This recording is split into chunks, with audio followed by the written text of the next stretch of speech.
Assalamualaikum warahmatullahi wabarakatuh. Kita lanjut materi berikutnya berkenaan dengan predictive maintenance. Dua materi sebelumnya kita sudah bahas berkenaan dengan reactive dan preventive maintenance. Maka pada kesempatan kali ini kita lanjutkan dengan predictive maintenance.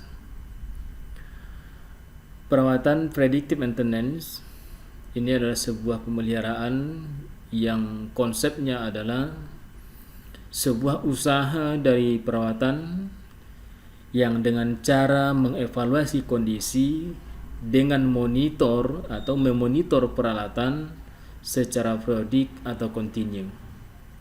Ini adalah sebuah konsep pemeliharaan atau predictive maintenance yang mana pola pemeliharaannya itu dilakukan dengan cara mengevaluasi kondisi dan selalu monitor peralatan secara periodik.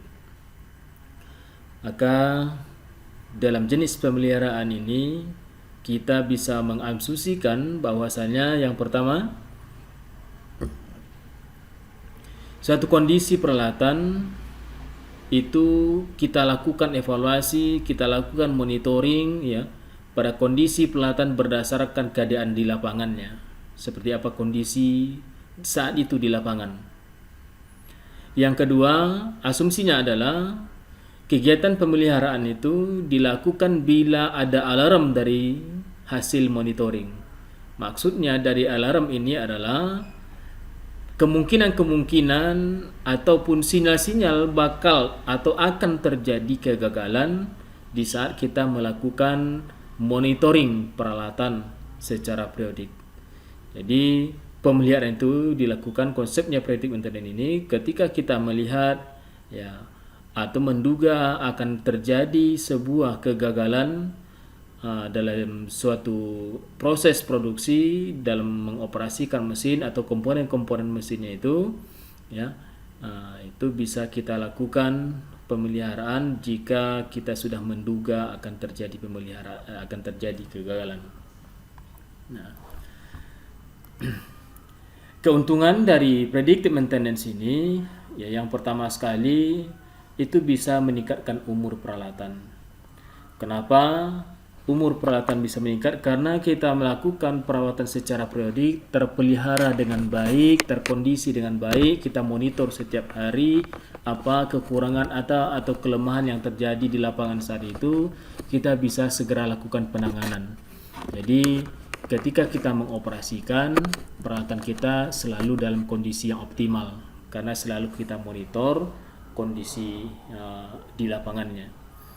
Kemudian keuntungan yang kedua, bisa melakukan tindakan pencegahan.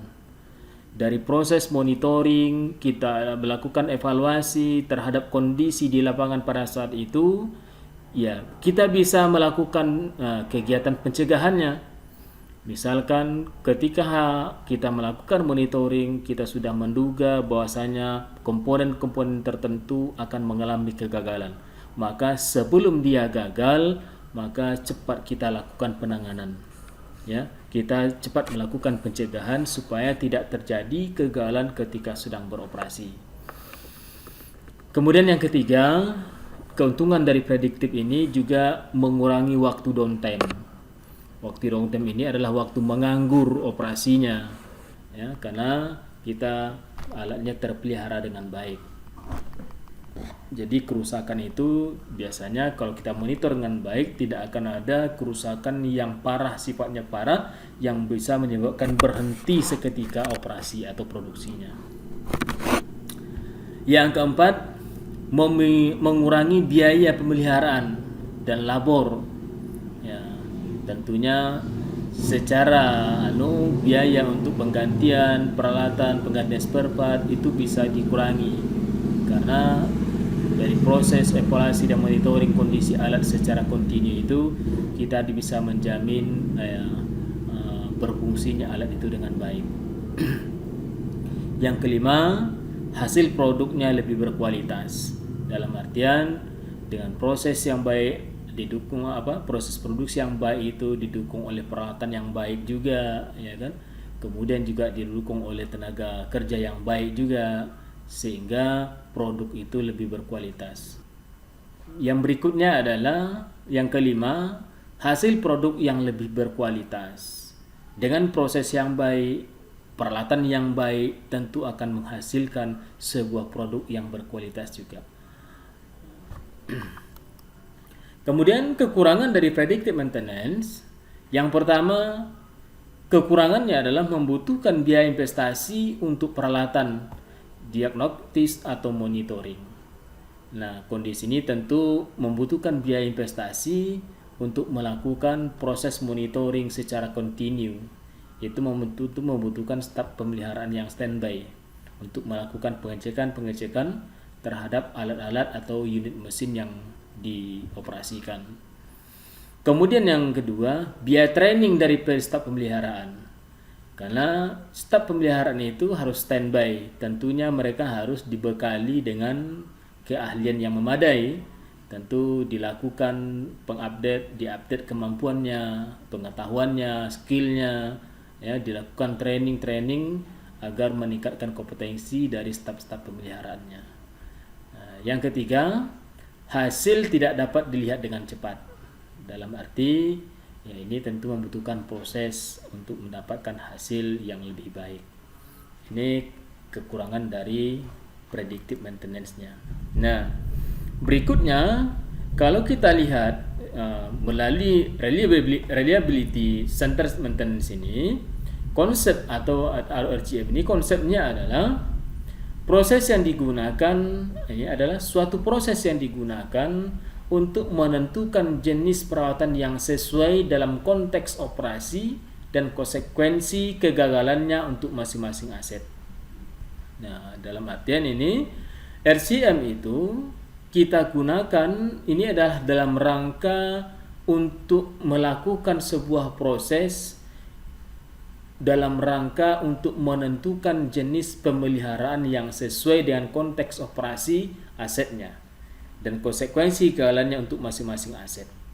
Nah, apakah dalam sebuah pemeliharaan itu cocoknya nanti preventif atau cocoknya nanti prediktif? Itu bisa kita lakukan, proses menentukan itu bisa kita lakukan dengan metode RCM nanti. Asumsinya dalam konsep ini tiap-tiap peralatan membutuhkan jenis perawatan yang berbeda sesuai dengan konteks operasinya. Dalam arti dalam sebuah industri itu begitu banyak, misalnya banyak jenis mesin yang sedang beroperasi, dan tentu jenis pemeliharaan yang diterapkan terhadap sebuah mesin itu tidak bisa sama, pasti berbeda-beda tergantung konteks operasinya seperti apa. Misalkan ketika kita merawat misalnya sebuah motor listrik, tentu konteks operasinya berbeda pula. Ketika kalau kita merawat misalnya water pump atau pompa air, tentu berbeda juga konteks operasinya. Maka dalam hal pemeliharaan ini tentu saja tidak bisa kita samakan. Nah, keuntungan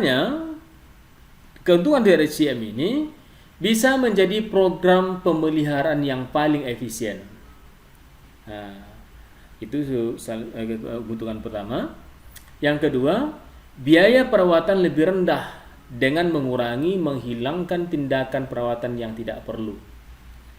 Nah, ini konsep RCM. Kemudian mengurangi frekuensi overhaul, mengurangi seringnya terjadi pembongkaran mesin atau overhaul mesin. Yang keempat, fokus kepada peralatan yang kritis.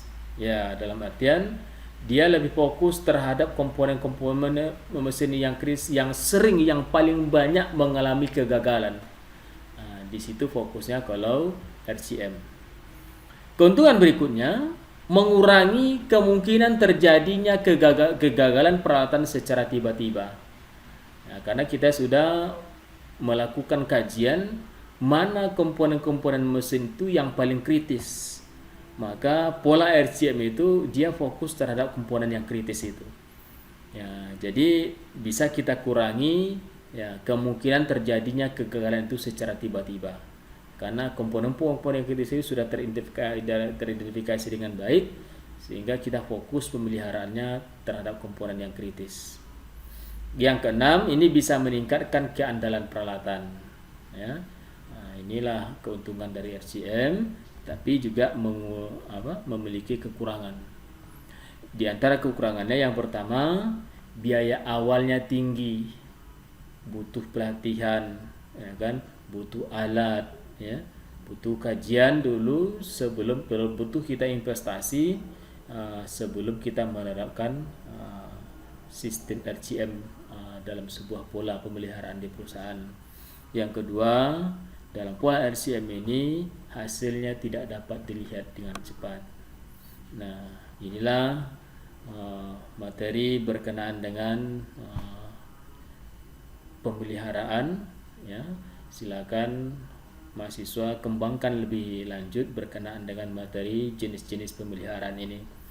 Dan jika ada yang perlu didiskusikan, silakan kita buka ruang diskusi di sistem perkuliahan kita di Sikuli, ya, untuk kita bisa saling berinteraksi apa-apa hal yang tidak bisa dipahami dengan baik. Demikian mungkin yang bisa saya sampaikan. Ya, mudah-mudahan bisa mendapatkan tambahan pengetahuan berkenaan dengan pemeliharaan. Kita lanjutkan nanti pada sesi berikutnya. Assalamualaikum warahmatullahi wabarakatuh.